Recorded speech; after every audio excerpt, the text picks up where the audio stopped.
semuanya, Assalamualaikum warahmatullahi wabarakatuh. Terima kasih buat teman-teman yang sudah support channel YouTube aku. Tonton video ini dan klik video ini sampai selesai. Jangan lupa follow Instagram aku, follow TikTok aku, dan bagi teman-teman yang ingin beli tryout bisa langsung hubungi WhatsApp aku di sini. Nah, jadi di sini aku mau share FR soal P3K terHOTS untuk teman-teman yang sudah ujian di hari pertama, hari kedua, dan hari selanjutnya. Jadi ini ada soal untuk gambaran teman-teman, oh ternyata soalnya yang keluar seperti ini.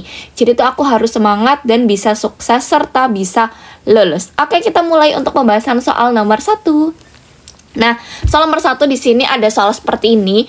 Tipsnya untuk semua peserta yang nonton video aku, baca soal dari sini dulu. Apakah tindakan keperawatan yang tepat pada kasus di atas? Ya, kemudian kita lihat. Seorang lansia berusia 65 tahun sudah 7 tahun tinggal di panti jompo. Hasil pengkajian, pasien tampak sering menyendiri, tidak mau bergabung dengan temannya yang ada di panti tersebut. Sering menangis sendiri dan saat diajak bicara tidak mau menatap lawan bicaranya. Pasien mengatakan ia merasa keluarganya sudah tidak peduli dengannya dan ia merasa sendiri dirinya sudah tidak berguna lagi. Nah, kira-kira dia di situ itu sedang ada di tahap apa? Atau sedang mengalami diagnosa apa tuh? Depresi, berduka, isolasi sosial, harga diri rendah, ketidakberdayaan. Ada kata kunci, sering menyendiri. Kalau orang-orang atau pasien dengan sering menyendiri, otomatis dia ngerasa menyendiri, tidak mau bergabung dengan temannya. Oke, sering menangis sendiri saat diajak tidak mau. Berarti dia isolasi sosial. Namanya orang-orang dengan isos, dia selalu menyendiri. Ya, oke. Nah, kemudian di situ kalau dia itu depresi, berarti dia tidak mau makan. Tidak mau makan, kemudian sedih, ya. Kemudian apalagi? Menutup diri, galau, terus lemas, ya. Oke, itu. Berduka, orang dengan berduka berarti dia kehilangan keluarga ataupun kehilangan orang yang dia sayangi. Harga diri rendah, dia ngerasa tidak berarti, tidak berguna. Ya, oke. Kemudian kalau ketidakberdayaan, dia tidak ada daya upaya. Tidak ada daya atau upaya untuk melakukan suatu kegiatan gitu. Karena di situ pasiennya menyendiri, tidak mau bergabung dengan temannya yang ada di panti, sering menangis dan saat diajak bicara tidak mau menatap lawan bicara. Berarti jawabannya adalah isolasi sosial. Lanjut soal nomor 2, tindakan apa selanjutnya yang dapat dilakukan oleh perawat kepada pasien? Di sini kita lihat, seorang perempuan berusia 20 tahun dibawa ke RSJ karena sudah 1 bulan mengurung diri di kamar. Hasil pengkajian, pasien mengatakan malu keluar kamar karena tidak lolos seleksi masuk perguruan tinggi negeri. Pasien merasa dirinya sangat bodoh dan malu dengan teman-temannya yang saat ini sudah masuk kuliah. Pada interaksi pertama, perawat telah membina hubungan saling percaya dan pasien juga sudah tahu penyebab dirinya menghindar dari orang lain. Tindakan selanjutnya apain? Melatih bercakap-cakap dengan temannya? Enggak, ini untuk pasien-pasien dengan halusinasi.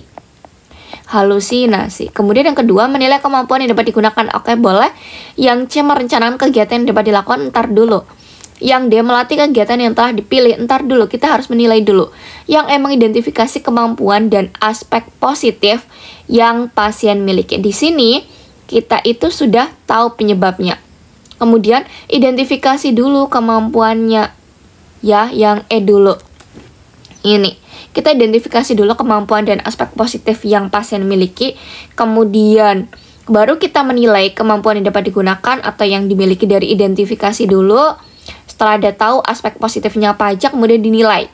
Setelah dinilai, baru teman-teman rencanakan kita mau ngapain sih di sini, kayak gitu. Ya, gampang ya teman-teman ya. Oke deh, lanjut ke soal nomor 3. Oke, soal nomor 3, di sini ada soal seperti ini. Diagnosa keperawatan yang tepat. Di sini seorang lansia sudah 10 tahun tinggal di panti jompo. Berdasarkan pengkajian, pasien tampak sering menyendiri, menangis, dan saat diajak bicara tidak mau menatap lawan bicaranya. Pasien mengatakan ia merasa keluarganya sudah tidak peduli dengannya dan ia merasa dirinya sudah tidak berguna lagi. Kira-kira diagnosa keperawatannya apa tuh? Sering menyendiri, menangis saat diajak bicara, tidak mau menatap lawan bicaranya. Ia merasa keluarganya tidak peduli dengannya dan ia merasa dirinya sudah tidak berguna lagi. Berarti jawabannya adalah ISOS ya teman-teman ya.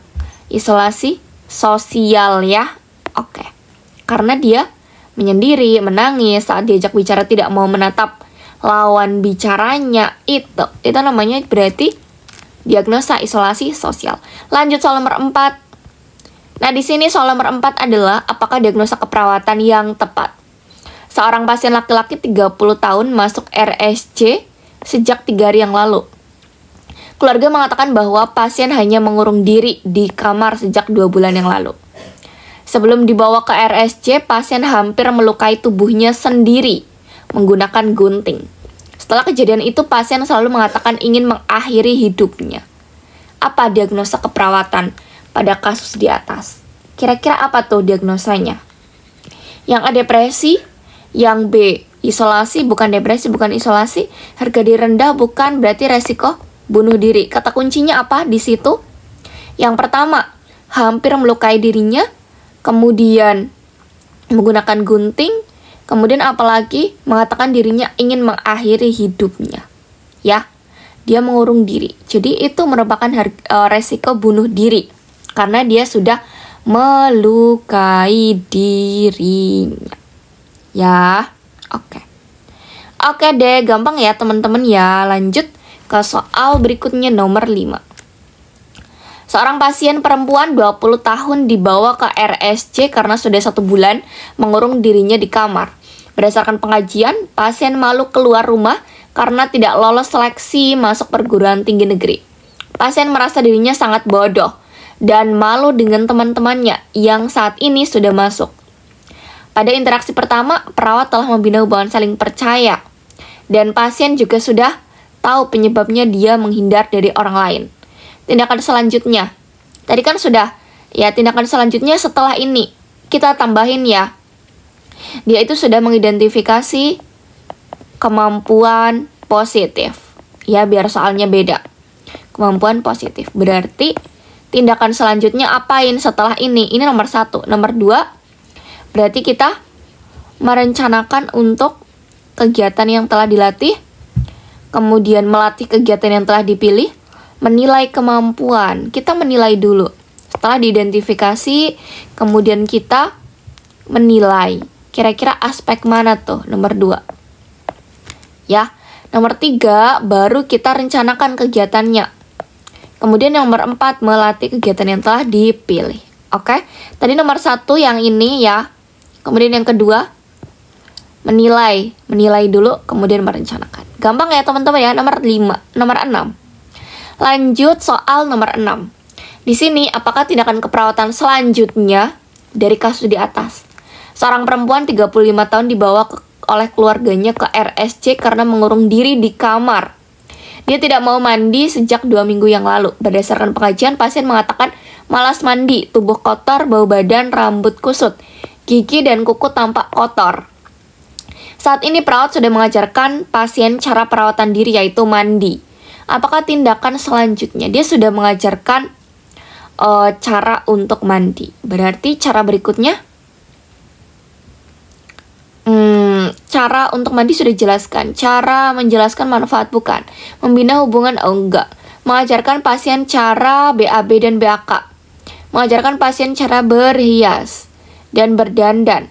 Mengajarkan pasien cara makan dan minum enggak. Karena dia sudah diajarkan cara bermandi, kemudian cara mandi yang benar berarti harusnya adalah mengajarkan pasien cara udah mandi, berarti tinggal ini nih, berhias dan berdandan. Kemudian mengajarkan pasien cara BAB dan BAK yang baik, kayak gitu ya. Lanjut.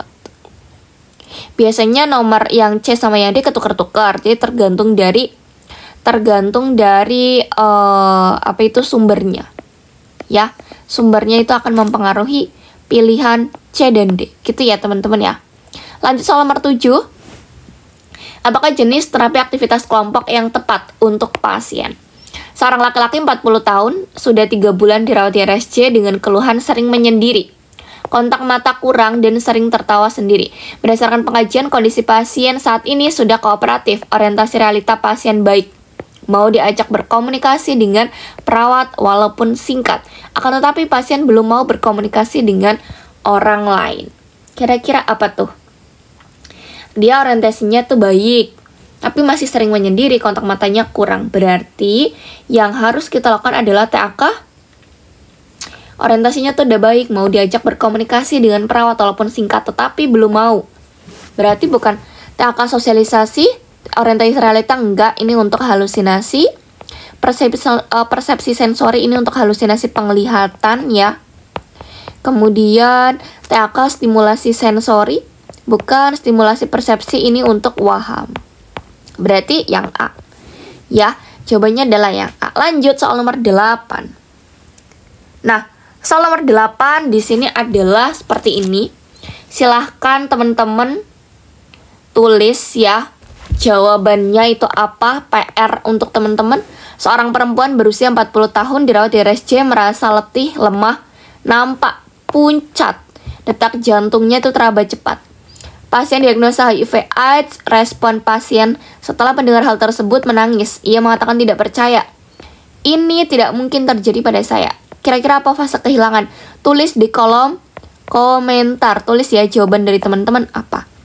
Ya, oke. Ini FR hari pertama. Nanti kalau misalnya ada FR hari kedua dan selanjutnya akan aku bahas di pertemuan di video selanjutnya. Oke, terima kasih buat teman-teman yang sudah nonton video ini. Semoga semuanya bisa lulus dan sukses ujian P3K tahun 2023.